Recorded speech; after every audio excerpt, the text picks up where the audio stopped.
Welcome, welcome, ladies, gentlemen, boys, and girls, and everybody in between. Jackie's got a sports show, and you are tuning in to that very sports show. Coming at you with a prediction podcast, the NFL version of the prediction podcast. Already messing with my ring, you already know I'm gonna drop it. We're just gonna predict some NFL games. If you don't keep up with my TikTok, if you don't follow me on TikTok, and you're wondering, Jack, why was there not an episode yesterday? I was tired. I was very, very tired.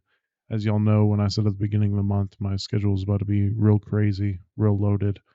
I got home from work at 7 and I slept for a couple hours before having to take my lady to work. Slept for maybe 2 hours.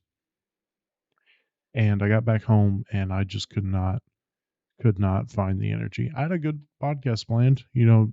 I do my power rankings every Wednesday, talk about the college football playoff picture, which I'm probably going to talk about tomorrow on the college football prediction pod. But had a good pod plan, was excited. I believe I was going to also talk about the MVP race between Jalen Hurts, CJ Stroud, and everybody pushing for Dak now. That was going to be fun, but I just couldn't find the energy. And I didn't want to come on here and fake my energy. Mostly I'm very mellow on the pod. On TikTok, I get energetic sometimes. On the pod, I don't really get that energetic. But even with the mellow tone and attitude I take, I could not find the energy to do it. So I apologize. It should I might be moving towards a little bit of a change up in the schedule because I am very tired already. And I predicted that I would get very tired when I'm only sleeping 3 hours, having to work 12, and also um, take care of the house and a lot. It's a lot. And uh, we'll see. We'll see. And I'll definitely keep you updated on that. Twitter, TikTok. I'll mention it at the end of the show. But if you want to know right now, if you want to go follow it right now, the names are always in the bio. I don't put the links because that takes a whole lot of stuff with YouTube. Maybe I'll do that soon, but for right now, it's just the names to look up on the certain websites. Before we really get into the predictions, as always, I want to tell you make sure you like, rate, and share the show, especially rate and especially share. I don't really care if you hit the like button, but rate the show on any platform you're on: Amazon Music, iTunes, and Spotify. Rate it. It really, really, really helps. And share it. Anybody that's looking for a sports podcast, or you're on Twitter, you're on Facebook, you're on Instagram, you're on whatever, share the pod. I much appreciate it. And before that, I want to give a little life lesson from a 22-year-old um 22-year-old high school graduate that's trying. And this is probably some life advice that you've gotten over and over and over again, but I'm just going to reiterate it. If you look behind me, right here, you'll see my dog Maybell, and I don't know if all that black is Opie. She has some black in her. But laying on the bed right now is my two dogs, Opie and Maybell. Opie is a Mastiff Labrador mix. We believe Napoleon Mastiff and what? Napoleon Mastiff and Black Labrador. And Maybell is full blood Basset Hound. Why am I bringing up my dogs? Make sure that you are ready for big life decisions. Make sure you're ready. If you don't take anything else from me, you don't take a single one of my sports opinions seriously, if you don't take me seriously, whatever, take this one thing. Because I know there's a lot of like teenagers that watch my TikToks and listen to the podcast, and I see the analytics. Don't be weird about it. Just make sure you really think about the choices you make. Really think about the choices you make. And I'm not going to crap on anybody, but don't let other people influence what you know is right. I don't care if they're your partner. I don't care if they're your parents, your siblings, your friends. Don't let anybody influence you from doing something other than what you believe is right. Always take lessons from everybody. I'm not saying that. A lot of people got a lot of wise stuff to tell you, like what I'm doing right now. But in your heart, if you're like, this is a bad idea, this is a bad idea, don't let someone influence you into choosing the other. We got our dog, Opie, 2 years ago. And we got it on the base of, and this is going to sound like I'm crapping on my wife, and I don't want to make it sound like that, but this is what happened. And she has admitted this is what happened. She kind of drugged me down there under the pretense that we're just going to look, just going to see dogs because we always wanted a dog. And I'm not going to act like I didn't want a dog. I agreed to get Opie, and we got Opie, and he's a handful, and he was a lot to deal with. And training a dog who is already 2 years old, in which his previous owner, we got him at a shelter. His previous owner did not work with him at all. It was a headache, and it was a handful. But we did our thing, and he's a pretty good dog. Still has a problem with getting in the trash, but fairly good dog now. But then back in April, she really wanted a puppy. She really wanted a puppy. And I kept trying to convince her, you're just in love with the idea of being with a puppy. Because she'll watch puppy videos and she thinks they're so adorable and whatever. I'm like, you love the idea of having a puppy. You don't want a puppy. But she kept pushing and kept pushing and kept pushing. And then she talked with someone. She talked with someone that was going to give her a basset hound, in which she's always wanted a basset hound. She talked with someone who's going to give her a like 12 grand, or not 12 grand, $1,200 basset hound for $400 because we were about to get married. And she already set up a date to go get her. And she was talking with this guy and she had the cash. And I let it happen. I let it happen. We went and got the dog. And now we have 2 dogs. And it's a mistake. It's a mistake. We can't handle 2 dogs. We just can't. Now, am I going to get rid of them? No. We made that choice. And as much as it sounds like I'm completely blaming her, I could have put my foot down and said, no, no, and just not cared about whatever. And she has admitted to me, before y'all really hop on me, she has admitted to me that getting that dog was a mistake. But now we love her, and she's a part of the family, and we're going to figure it out. And while I'm saying it's a mistake, we still have to figure it out. We made the choice. We're going to live with it, and we're going to deal with the headache. We're going to deal with it, whatever comes with it. But I'm telling you this story to reiterate, make sure you are prepared for whatever choices you make. Don't let anybody else influence you and pull you away from what you feel in your gut is the right decision. And just think about it, man. Just really sit down when you're thinking of life-changing decisions. Because when you're growing up, getting a dog doesn't really seem like a life-changing decision. Doesn't seem like a lot, but it is. You are taking care of an entire animal that needs to eat, it needs exercise, it's going to get sick, it needs to go to the doctor sometimes, and it needs attention or it's going to get messed up. And you got to be prepared for that. Now, you're never going to be able to be prepared for everything in life. Don't get it twisted. Don't get that delusion in your head. Life is going to consistently throw things at you that you're not prepared for. That's just part of the game. But just do your best especially with the choices where you have the opportunity to sit down and really think about the pros, the cons, think about what it's going to do for you, think about who you are, how it will affect you, and how it will affect your day-to-day thing. Don't just jump into things. I've done that a lot in my life. And every decision that I've kind of just jumped into, I've regretted. I've regretted. So, like I said, if you don't take anything ever from my content or from me, just take that lesson. When you have the opportunities to sit down and think about choices you make, sit down and think.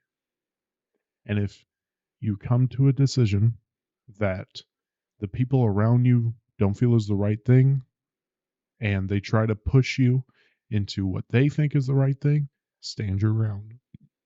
Stand your ground. That being said, let's get into these predictions. I'm sorry for starting the pot off so heavy, but I needed to get that off of my chest. Thursday night football. Tonight we got the Seahawks going to Jerry's World. La la la la la la la la. Jerry's World. And this is going to be an Arlington slaughter, ladies, gentlemen, boys and girls, and everybody in between. Well, maybe not, because the Cowboys love to just be off certain games where they really should win. And I've been pushing this narrative for the past couple weeks. The Seattle Seahawks have been one of the most disappointing teams in football, because I finally got on the train early in the season where I'm like, okay, maybe Geno Smith is going to be a good quarterback from now on. Maybe Geno Smith has broke out of that backup, whatever. And he's playing fine, but he's not playing like franchise guy. That offense is very, very and the defense really isn't great. They're developing a great pass defense. They got a lot of young corners that you love. Their pass rush has gotten a little better with Leonard Williams being there. They got a bunch of old linebackers. I'm saying bunch, they have Bobby Wagner. Um, Jordan Brooks is their other guy, and he's pretty young, so I don't know what I'm talking about. But I see the Cowboys winning this game like 30-20. Like, the Seahawks are going to put up some points, but I don't think they're going to put up a lot, especially against a great Cowboys defense. And the Cowboys have things to prove. The Cowboys need to prove that they're a contender in the NFC. If Dak wants a serious shot at the MVP, he needs to win games like this. And he needs to win games like this pretty convincingly. Now, starting off Sunday, we got the Colts going to Tennessee. And one thing to be on the lookout for, it's not confirmed, it's not denied. Will Levis is struggling in practice a little bit. Not with his play, but with his movement. Try to think of the right term. It seems like Will Levis is kind of nursing a little ankle injury, so it's something to look out for. We might see the return of Ryan Tannehill. We might not see Will Levis. Now, the Colts are obviously starting Gardner Minshew, who's fine, not good. I feel like he's about to start the decline that we always see in Gardner Minshew's play. Last year, when he subbed in for Jalen Hurts, had like 2 good games and then really just started to go. You know what I'm saying? Without the visual for our audio listeners, downward, you get it. And I feel like Gardner Minshew is really going to start that, but the Titans' passing defense is awful. And Gardner Minshew really torched the Titans. Of course, that was his first game being the starter, or he wasn't even the starter. It was his first game playing the majority of the game. But what do I think? Who do I think is going to take this? I think the Titans take this in the realm of 17-13. I don't think the Colts can score more or barely score more than 10 points. They already beat the Titans, and it feels like these two teams are going to split in the season. So Titans win 17-13, and be on the lookout if Will Levis is playing or not. Next, we got the Chargers in New England. Should be a Chargers win. The Chargers are a much better team than the Patriots, but The Chargers love to disappoint us. Brandon Staley loves to just coach himself into a hole. So does that happen? Without a doubt, Bill Belichick is going to outcoach Brandon Staley. Without a doubt. But does New England really have the talent to keep up with the Chargers? I don't think so. Got the Chargers winning this in the realm of 30-17, somewhere in that realm. The Chargers offense has the ability to put up a lot of points. Patriots offense is just awful. It's just awful. You never know. Mac Jones is probably going to start the game and get benched in the second quarter. Yeah. Next, we got the Lions at the Saints. Now, this could have been interesting if the prediction I had for the Saints season stayed true, but it hasn't. So I think the Lions are pretty much going to walk into New Orleans and just dominate in all assets. The Lions are kind of on a decline right now from where they were at the beginning of the season and even just a couple weeks ago. But I think that they get some of their mojo back against the Saints, winning this game 27-10. The Saints offense is not going to do a lot. Falcons at Jets would be low-key interesting if Zach Wilson was playing, but he's not. I believe Tim Boyle is still the starter. I would fact check that, but I need my phone for tonight, so I got to let my phone charge a little bit, so I'm not. To explain that, Jack, why don't you just pull it? Isn't it hooked up? No. My charging. My, I'm so sorry for all that extra noise. My charging port is messed up. My entire phone is messed up, really, but my charging port is messed up, so I have a dock that I have to keep it on. So, um, either way, I think the Falcons win this fairly easily. And the Falcons have a little quarterback thing too, right? Desmond Ritter played last week. I don't know if that was due to a Taylor Heineke injury or if they just wanted Desmond Ritter in the game. But whether it's Desmond Ritter, whether it's Taylor Heineke, I think the Falcons win this in the realm of 20-6. That feels good. That feels like a very good one. Of the Cardinals going to Pittsburgh to Acrisure. Should have never changed it from Heinz. By the way, have you seen? I was watching Tom Grossi's stadium tour that he did this summer, and the Steelers still have a bunch of Heinz stuff up. Just put it back to Heinz Field. Just put it back to Heinz Field, dude. Speaking of sponsors, by the way, little side tangent. A couple weeks ago, the Titans were hyping up this announcement for the new stadium. And everybody was like, oh, what are they going to do? What are they going to do? And you know what the announcement was? Hey, the new stadium is going to be named Nissan Stadium. Just like the current stadium of the Tennessee Titans. And they had like this big ceremony, and they had someone like rip up a blanket off a table to unveil Nissan Stadium. And we were all like, yeah, we kind of figured. It was so stupid. But Cardinals at the Steelers. Kyler makes the Cardinals really fun to watch, and this game should be fun to watch. But on the Cardinals side, at least, but everybody's hyping up this new Steelers offense after last week, putting up 421 yards, which is obviously season high, the best it's been in a while. But everybody likes to look over the fact that they only scored 16 points, 421 yards against an average defense on the Bengals, 16 points. You got the Steelers winning this 20-10. Feels right. Dolphins at Commanders. I'm going to guess this is a shootout until the fourth quarter. I'm going to guess this is a shootout until the fourth quarter, with obviously Sam Howell probably throwing a late interception or someone fumbling a ball, something like that. Dolphins defense is slowly getting better. Still don't fully believe in it, but it is slowly getting better. So give me the Dolphins to win this 35-30. 35-30. That feels good. Broncos at Texans, AFC game of the week, would be game of the week if it wasn't for the NFC game of the week. Both fighting for a playoff spot. The Broncos on a little 5-game win streak. Broncos really turning it up for the last half of the season. But here's where it ends. because it's in Houston against a Texans team that wants their rookie quarterback to really push for that MVP. The Broncos defense is still not great, and the Texans have a very good pass rush, which makes that entire defense very scary. Not great, but scary. They can play well. The Texans play good football on defense, and their offense is a top 5 offense. Give me the Texans to win this 30, 33-20, something along the lines of that. Panthers at Buccaneers, maybe the worst game outside of the Colts and Titans. Maybe the worst game on this in this weekend. You got Bryce Young going against Baker. You got a little Baker revenge game going up against the Panthers, who traded for him and then traded him out of Carolina in the same season.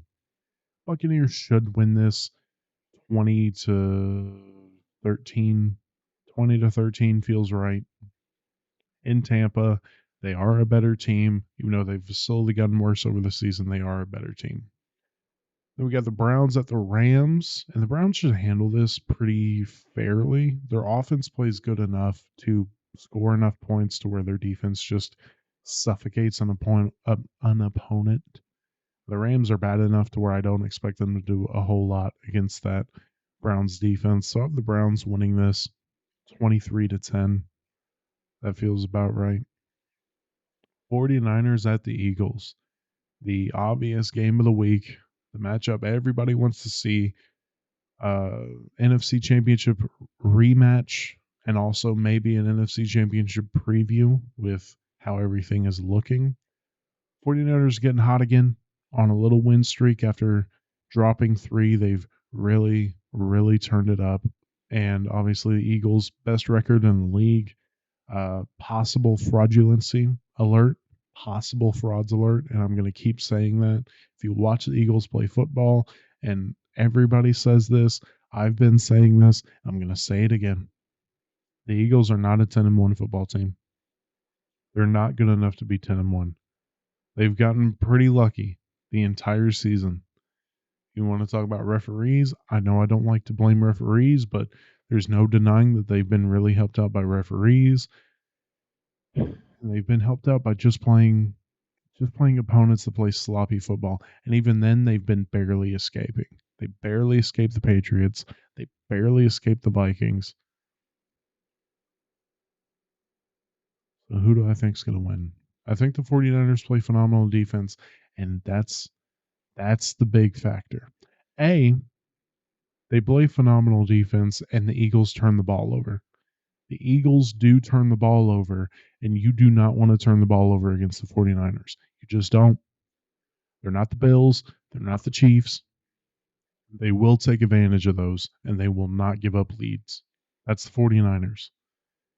And also, if y'all remember, or if you don't remember, go watch Brent Coleman's video on the tush push. The 49ers came up with the blueprint to stop the tush push. Now, not everybody uses it effectively, but the 49ers came up with the blueprint, and the 49ers can possibly defeat that tush push, in which those 4th and 1s that seem to be automatic aren't as automatic. Now, it's in Philadelphia, which could change, but I feel like the 49ers will have a fire under them from losing the NFC Championship.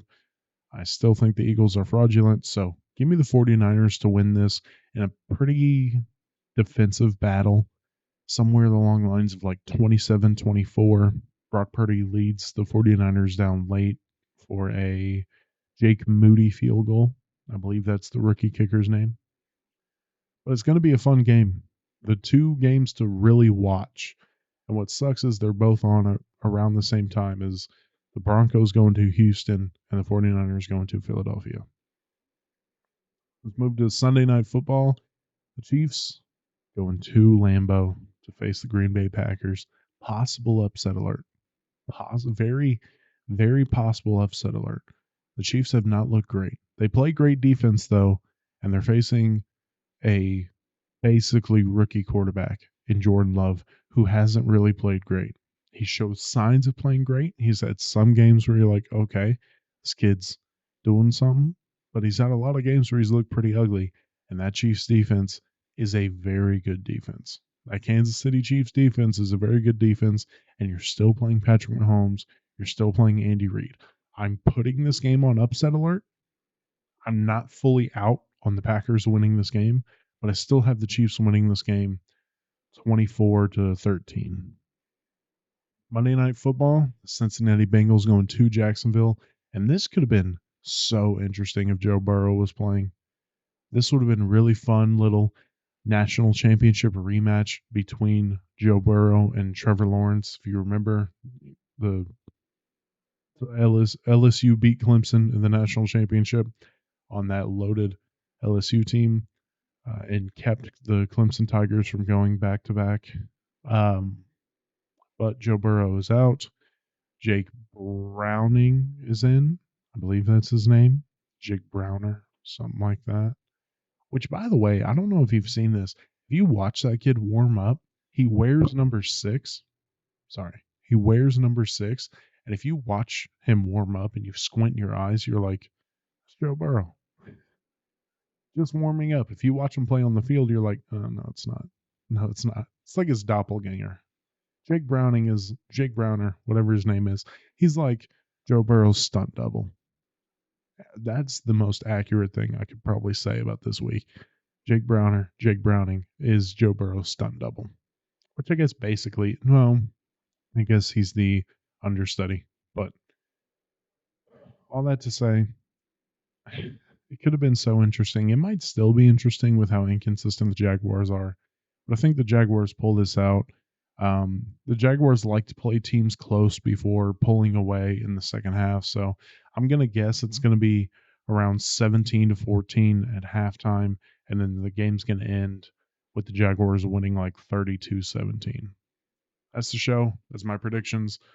Obviously, I'm going to come at you tomorrow with the college football predictions for Conference Championship weekend, which is very, very exciting. Got some very, very important matchups to look at.